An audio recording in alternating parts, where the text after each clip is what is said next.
Con esto de que la temporada 2 de The Last of Us, donde veremos el segundo videojuego de la franquicia adaptado a serie de televisión, ya ha estrenado su primer episodio, me ha dado ganas de hacer un resumencito al respecto. Y aunque aún no he jugado esta segunda parte, sí es verdad que ya nos hemos visto y pasado completa la primera entrega, que es lo que les vengo a resumir el día de hoy.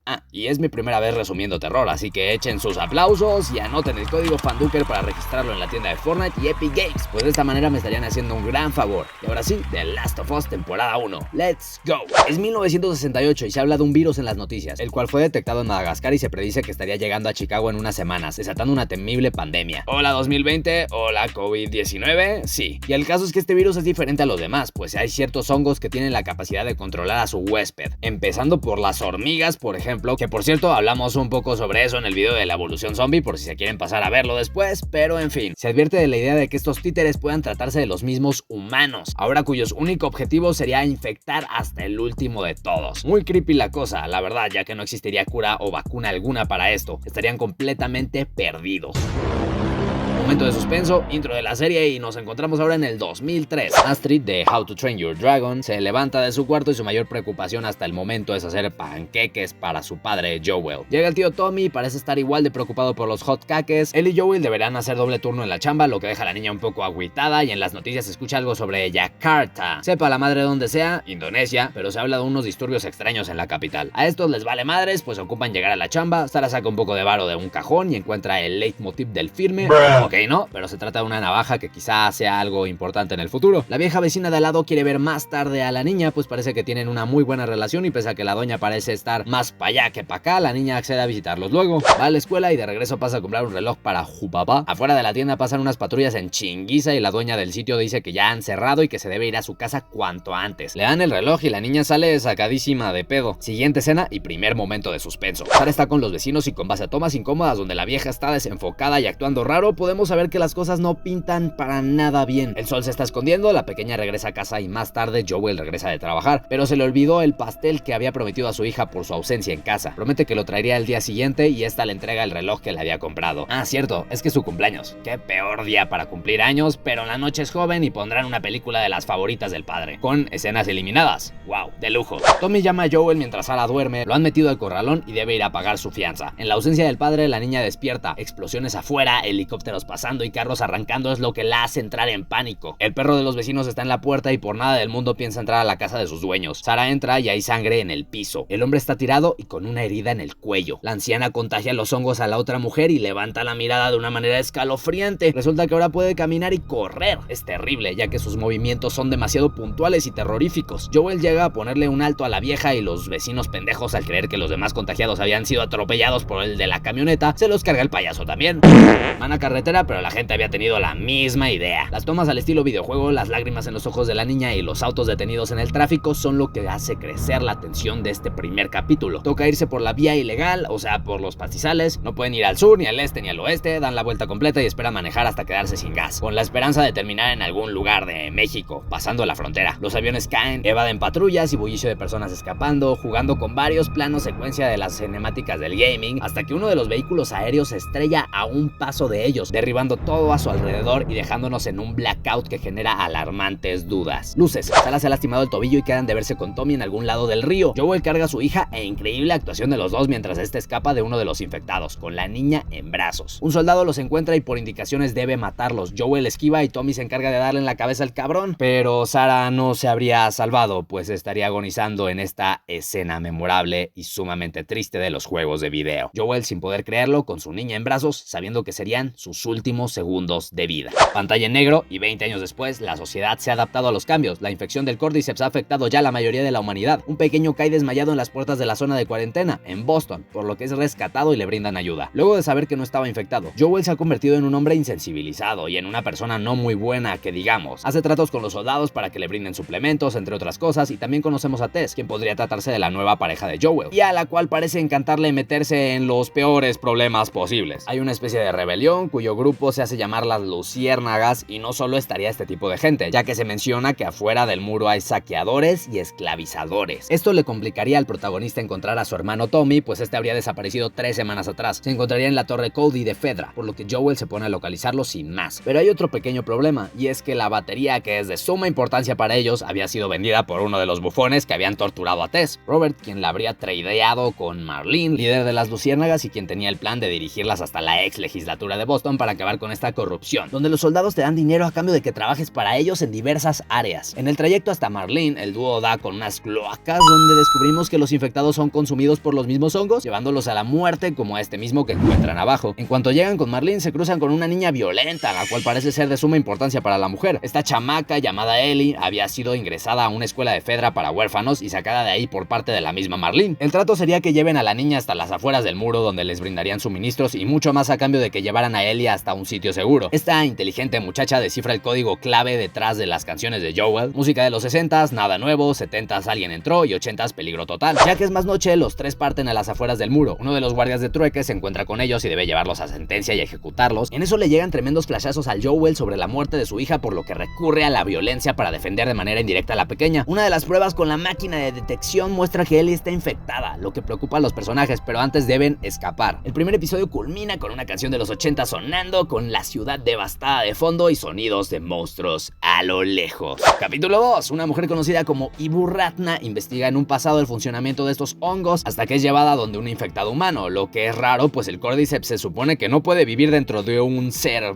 humano, se moriría. Esto no es del todo cierto, pues el cadáver tendría hongos en su interior, es decir, en las piernas y boca, lo que dejaría aterrorizada a la doña. Esta sugiere bombardear la ciudad ya de una y solicita poder ver a su familia una vez más, antes de ser acabada por las explosiones. Una decisión difícil pero crucial para mantener la seguridad en el resto del mundo. Bastante parecido a The Walking Dead City, cuando la ciudad de Nueva York fue encerrada con el virus tras la destrucción de los puentes que conectaban. Así mero. Joel y Tess interrogan a la morra, resultando en que esta había sido mordida por uno de los humanos hongos semanas atrás. Sin embargo, ni la herida había empeorado ni había afectado al cuerpo de la chava. Esto parece sorprenderlos, aunque Joel prefiere regresar. Tess lo convence de terminar con la misión, pues sea o no realidad, su recompensa habría valido la pena. Ellie quiere usar un arma, pero no la dejan por obvias razones. Les explica que había sido mordida en el DLC del videojuego, aunque bueno, con otras palabras, claramente. El caso es que escapó supuestamente sola a un centro comercial, y ahí había sido donde la habían mordido. Todo salió bien y ahora lo que buscarían es llevarla hasta un lugar donde puedan hacerle pruebas con tal de generar una posible vacuna. Ahora alargarán el camino por un hotel, si lo que quieren es vivir, por lo que se encaminan hacia aquel trayecto. La chica trae consigo un cuchillo que hace referencia a la navaja del inicio y pregunta a Joel sobre su pasado. Este no quiere hablar al respecto y deciden tomar el camino largo por el museo. Se topan con un mar de chasqueadores que están del otro lado, pues la gente se fue infectando conforme iban llegando en busca de un sitio seguro. Explican que las raíces del Cordyceps están conectadas y que si llegasen a pisar una podrían atraer a docenas de los monstruos. En el museo encuentran varios zombies muertos y unos sonidos raros se escuchan cerca. Resulta ser un chasqueador, el cual no está solo, pues viene acompañado de un segundo, el cual se encarga de atacarlos cuando el primero ha sido eliminado, en esta secuencia de suspenso que resulta ser arte para cualquier amante de los videojuegos. Tess clava un hacha al segundo de ellos, ayudando para que Joel lo elimine de igual forma. Llegan a la zona donde supuestamente recibirían a Ellie, pero fueron atacados. ¡Oh, no! Uno de los infectados sigue vivo, le disparan, pero estaba conectado a una de las redes, por lo que ahora manadas inmensas de corredores estarían por llegar al sitio. Al parecer, Tess fue mordida en el ataque previo, por lo que se ofrece como distracción para que Joel lleve a Ellie con Bill y Frank. Pero, ¿quiénes son ellos? Pues resulta que luego de que Tess sea contagiada por los hongos de una manera sumamente asquerosa y haya logrado volar satisfactoriamente en pedazos el lugar, se nos narraría un tercer capítulo con la historia de estos dos hombres. 20 años atrás, Bill conoce a Frank en el momento en que este cae en una de sus trampas intentando llegar a Boston. El gordinflón le ofrece refugio y en el Inter se enamoran con piezas de piano bellísimas. 3 años después se pelean, pues Bill creería en cosas increíblemente locas como que el gobierno está lleno de nazis y que la administración de recursos es lo único que importa. Joel llega a visitarlos en ese pasado, aunque Frank no está muy contento con su estancia ahí. Joel propone que se ayuden mutuamente. Bill no acepta la oferta, en este momento donde descubrimos que fue en realidad Frank quien inventó el código de canciones como alerta, dato curioso. Eso no me lo esperaba. Y 3 años más han pasado, han crecido los cultivos, ambos comen felices unas fresas antes de que el karma les juegue una mala, pues al no haber aceptado la oferta de Joel en su momento serían atacados una noche y Frank resultaría herido. En la actualidad, Frank está enfermo y en silla de ruedas, tiene cáncer y probablemente se encuentre en su último día de vida. A su vez está haciendo una pintura de Bill y en la noche se ponen sus anillos en esta hermosa cena de despedida donde ambos beberían para dormir y nunca más despertar. Frank no sabe que Bill había aplicado la de Romeo y Julieta hasta este momento donde los dos suben a su habitación y el videojuego es arruinado con un Bill sin presencia escénica y que los ayudará indirectamente. Esto cuando Joel y Ellie están de camino allá aproximadamente a unas 5 horas. En el camino la pequeña pregunta por su cicatriz, a lo que este responde que ocurrió en el momento en que alguien quiso dispararle y falló. Ellie insiste más sobre tener un arma y Joel se rehúsa. Pasarán por unas provisiones que habían dejado escondidas y Ellie mataría a su primer chasqueador en escena, aunque se trataría de uno atrapado entre sus propias raíces en el sótano de un garaje. Más tarde pasan al lado de un avión caído y la chica se pregunta cómo era volar en el cielo, así como quién pudo haber sido el primer infectado. Joel le explica que probablemente el hongo había mutado y se había esparcido a través de la comida. Unos cadáveres en el camino, entre esqueletos y demás, son suficientes para que el hombre le explique sobre la falta de espacio en los sitios de cuarentena y cómo mataban a los inocentes cuando no había cupo. Llegando a Lincoln se encuentran con una carta que Bill le dejó a quien corresponda. En ella menciona que este siempre respetó a Joel, dejándole la clave del búnker y pidiéndole mantener a salvo a Tess, cosa que ya no podría hacerse realidad,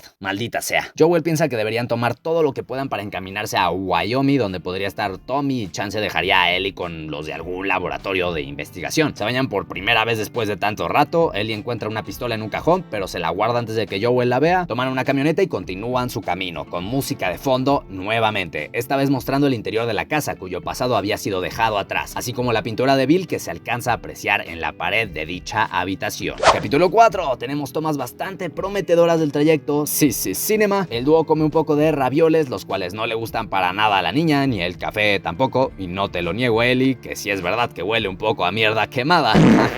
En fin, siguen su camino y Joel le cuenta un poco más de su historia con Tommy, su hermano, que desde un inicio estaba en el ejército buscando ser el héroe de alguna historia. Se unieron a un grupo que iba hacia Boston, ahí conocieron a Tess. De ahí también tuvieron su encuentro con Marlene, la líder de las Luciérnagas, quienes, a palabra de Joel, no sueñan más que con puras cosas imposibles como poner fin a la pandemia. Al parecer, la motivación de este personaje para seguir con su vida es la familia. Eso explicaría por qué cuidó tanto de su niña, luego de Tess, ahora con todo este tema de encontrar a Tommy, y así nos vamos. Llegan a donde supuestamente estarían los de Fedra, pero ya no hay Fedra. Oh no. Unas luciérnagas los atacan, se estrellan y Joel debe enfrentarlos. Manda a Ellie a la esquinita para que no vea aquello que está por ponerse feo, pero no le sale como esperaba, pues esta debe salir de aquel rincón para salvarlo de un güey con mejores habilidades de las que esperaban. Ellie le dispara con el arma que tenía guardada para liberar a su amigo. El hombre suplica piedad, Joel toma el arma de la chica y la manda de nuevo al rincón. Posteriormente lo único que escuchamos es como Joel lo mata contrariamente a la piedad que él mismo les había pedido. Aquí conocemos a Kathleen, la líder de un movimiento revolucionario en Kansas City, que al ver la obra de Joel supone inmediatamente de un tal Henry. Mata a uno de los rehenes que tenía por no proporcionarle información al respecto y se pone en búsqueda de este supuesto hombre llamado Henry. Lo que no sabemos es que el sujeto vio a Joel y a Ellie mientras combatían y él junto con su hermano menor Sam los agarran de sorpresa durante su siesta. Y en el capítulo 5, luego de mostrarnos un poco de la historia de los hermanos, quienes se escondían de los revolucionarios mientras morían de hambre, además de haber visto en el capítulo anterior cómo del piso parecía intentar brotar algo en una escena más de Kathleen, retomamos este momento donde Ellie y Joel están frente al Mini-Me y al Don Dolor de Huevos. Estos dos hablan entre señas, pues el pequeño resultaría ser sordo-mudo. Henry explica a Joel su rivalidad con Kathleen y mientras ella mata más rehenes en busca del hombre, este cuenta que Sam tenía leucemia, por lo que solicitaron ayuda de Fedra y el hermano de Kathleen, líder en ese momento, fue quien lo ayudó. En otra escena vemos como Kathleen es incapaz de perdonar, incluyendo a su hermano. Pero bueno, el caso es que Henry necesita la ayuda de Joel para moverse por debajo de la tierra, que es donde habitan los chasqueadores de esa ciudad, pues los habrían mandado abajo y ejecutado hace años, aunque por simple lógica podría haber unos cuantos más vivos por ahí. Y ni modo, les toca bajar y descubren búnkers con pinturas rupestres que simulan un castillo, cosas para niños, al parecer, y parecen ser refugios que habían hecho abajo cuando la pandemia recién se desató. Cuando salen, un tirador los ataca desde una casa por sus huevos, a Joel le toca llegar hasta el otro lado, evadiendo los disparos hasta que entra al sitio y sube las escaleras. El tipo resulta ser un viejo al cual le advierten no intentar nada. El don hace caso omiso y ni modo, pa' la tumba. Lo malo es que ahora Kathleen se acerca a toda velocidad en compañía de los demás revolucionarios. Joel alcanza a dar a uno de los conductores y el camión se estrella. La mujer pregunta por Henry y por seguridad de ambos pequeños, este se entrega. Kathleen está por matarlo, pero en eso algo se mueve debajo del camión en llamas. Un hueco se abre de la tierra y de ahí salen montones y montones de chasqueadores, como si de una colmena se tratase. Y por si fuera poco, uno de ellos, pero en versión Ibai, también sale y destruye todo a su paso. Una pequeña niña infectada se mete al carro donde se esconde Ellie. Esta sale y están atacando a Sam. Por suerte se libran y escapan todos, a excepción de Kathleen, quien es terriblemente devorada junto con su grupo. Más tarde, el pequeño le muestra a Ellie que lo han mordido, a lo que este intenta curarlo con su propia sangre. Medio tonta la idea, idea, aunque podría funcionar.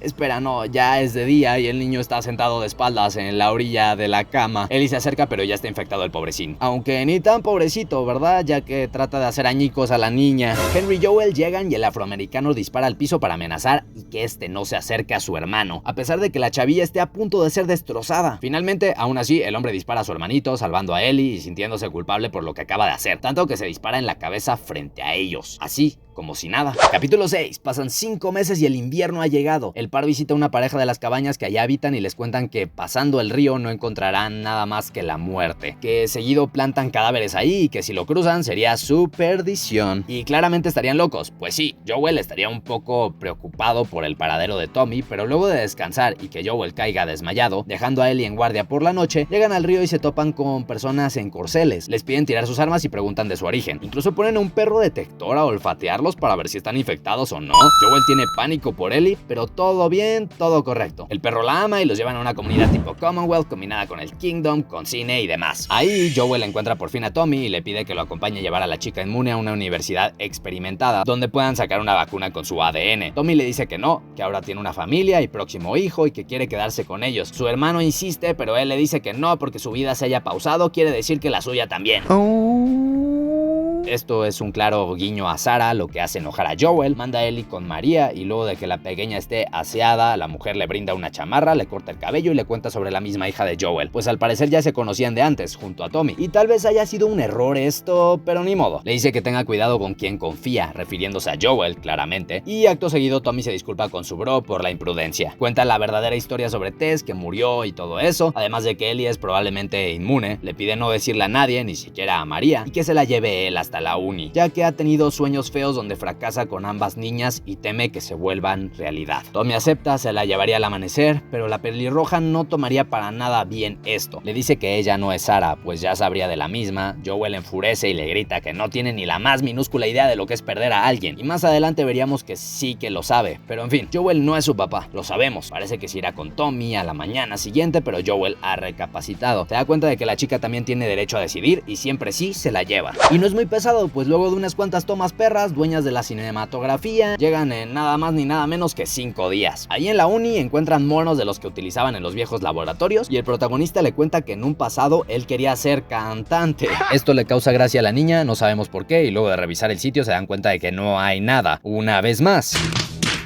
Es más, hasta dejaron una lista de mudanza. Escuchan ruido arriba, pero no son más que unos babuinos jariosos. Sin embargo, habría gente llegando al lugar. Uno de ellos ataca a Joel, pero este es más ágil y le rompe el cuello, no antes de que este le incrustara un cuchillo en el mero estómago. ¡Corre, perra, corre! Ellie les dispara para poder escapar, siguen su camino a caballo, pero a la mitad el prota se desmaya, dejándonos a Ellie como la nueva protagonista y llevándonos al DLC del videojuego. Capítulo 7, Ellie trata de salvar a Joel, este tiembla y le suplica que lo deje, que se vaya de regreso al norte con Tommy. Esta se niega y busca algo con que ayudarlo. Nos transportamos al pasado, se nos muestra su vida en el internado y cómo se metía en pedos con las morras. La mandan a la dirección, por así decirlo, donde le dicen que esperan que algún día se pueda convertir en oficial. Por la noche, su mejor amiga llamada Riley visita a Ellie para proponerle escaparse del muro. Esta no accede al inicio, pero su amiga la convence. Van a un centro comercial que al parecer Riley ya había visitado en varias ocasiones y aún hay electricidad, milagrosamente. Juegan con muertos, prueban alcohol y pasan por varias tiendas que fueron saqueadas al inicio de la pandemia. Se suben a un carrusel, se toman pics en el photobooth, hasta juegan jueguitos de arcade, pero mientras andan con el Mortal Kombat y la chingada entre los cimientos del centro comercial, un chasqueador se despierta.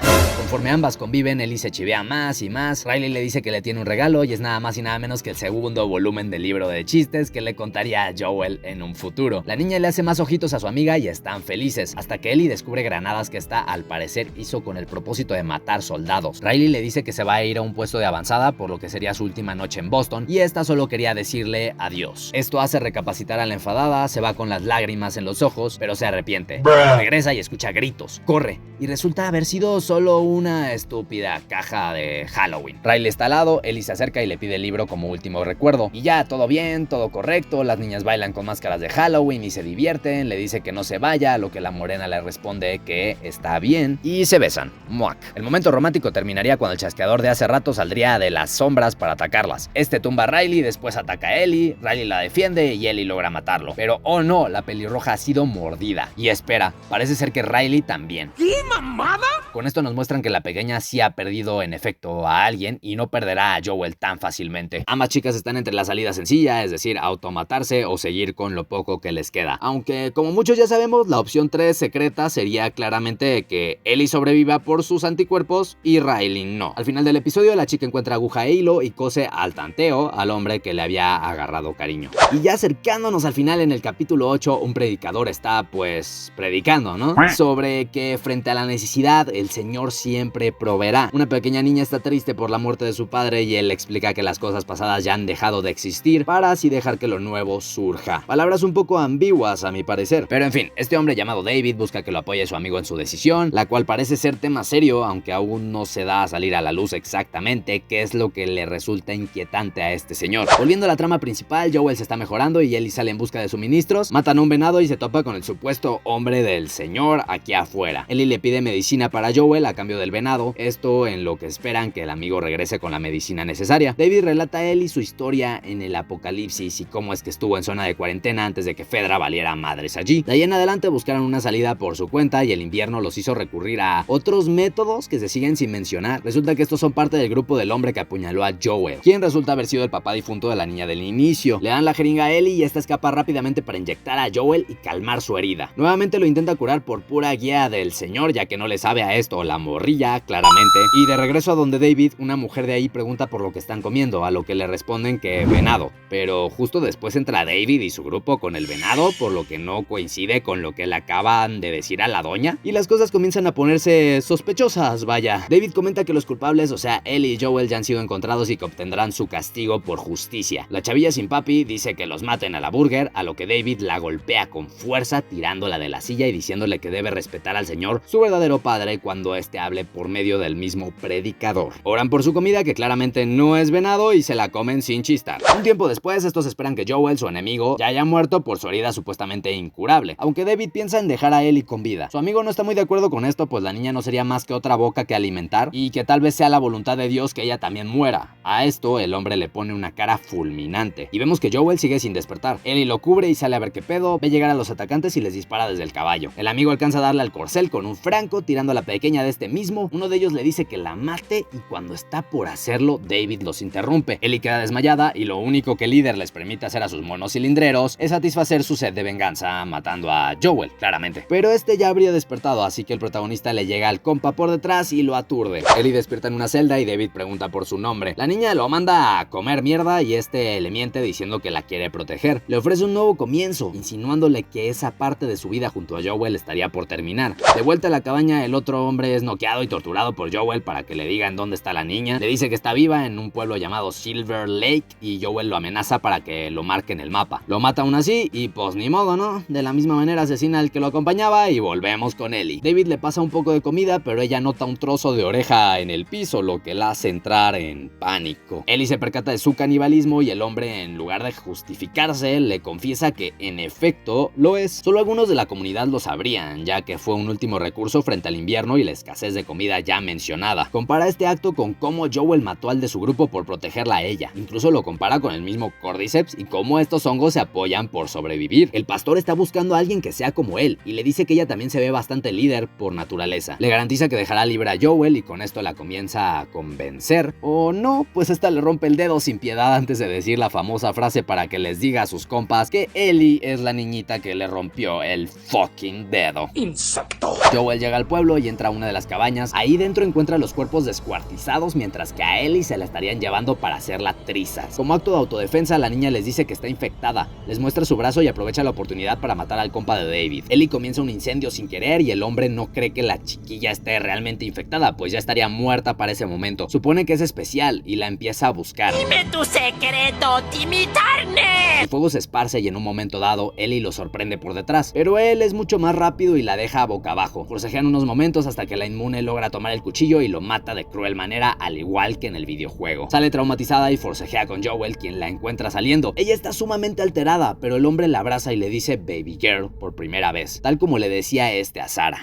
Y en eso llegamos al final. Capítulo 9. Una embarazada corre en el campo. Es pelirroja y parece estar escapando de uno de los infectados. Se mete a una cabaña y desgraciadamente la muerden antes de que nazca el bebé. Corta el cordón y Marlene la encuentra. Aquí inmediatamente sabemos que se trata de Anna, la mamá de Ellie, quien tenía relación conversación con la líder de las luciérnagas. Le pide llevarse a la bebé, además de matarla para librarla del sufrimiento. Marlene le dice que no puede hacer tal cosa y sale del cuarto. Deja a la bebé con su compañero y regresa a matarla rápidamente de un solo disparo. Él y bebé rompen llanto y regresamos al presente. Joel encontró una guitarra y le dice a Ellie que le enseñará a tocarla. Ambos están en búsqueda ahora de un hospital para hacer vacunas. La ciudad está destrozada y suben por los escombros de un edificio. Encuentran a una jirafa del otro lado y la chica post pandemia la alimenta. Más atrás resulta ver más de las mismas y Joel reflexiona. Cree que tal vez, solo tal vez, sea mejor regresar con Tommy y olvidarlo todo. Ellie le responde que no puede ser en vano todo lo que han pasado y deciden continuar. Le cuenta la verdad de su herida en la cara y es que él fue el que se quiso matar cuando Sarah murió. Es decir, que él habría sido de alguna forma aquel que disparó y falló el tiro. Ellie lo entiende y dice que el tiempo cura las heridas. Sin embargo, en el caso de Joel no habría sido el tiempo lo que lo habría sanado. Aquí sabemos que la niña habría sido el motivo para que el protagonista optara por seguir su vida y le pide escuchar más de sus chistes tontos. Ellie saca su libro de nuevo y tras contar chistes malos como el de la uva verde y la uva morada, una granada aturdidora les cae a un lado. Se llevan a Ellie y cuando Joel despierta, Marlene está a un lado. A ella le sorprende que hayan sobrevivido, pues en su grupo habrían muerto varias personas tratando de llegar ahí. Le comenta que tras una investigación habían descubierto la razón de la inmunidad de Ellie y le tendrían que sacar la célula del cerebro para hacer la cura, es decir, matarla. Les dice a los guardias que lo vigilen y que si intentase algo, lo mataran. Lo mandan para abajo y como era de esperarse,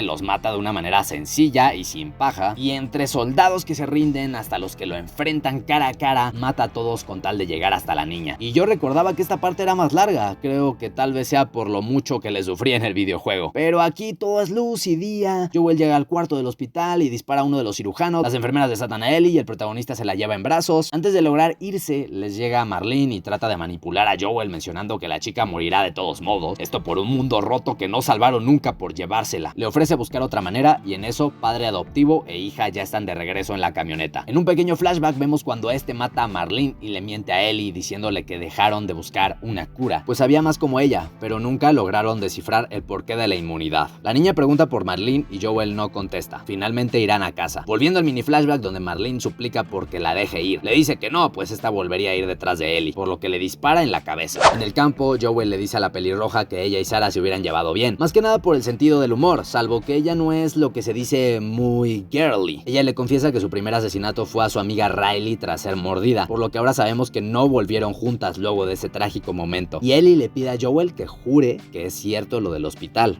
Se lo jura y ella le dice que ok. ¿Dónde está tu honor, basura? Eres una completa vergüenza. No te mereces el respeto.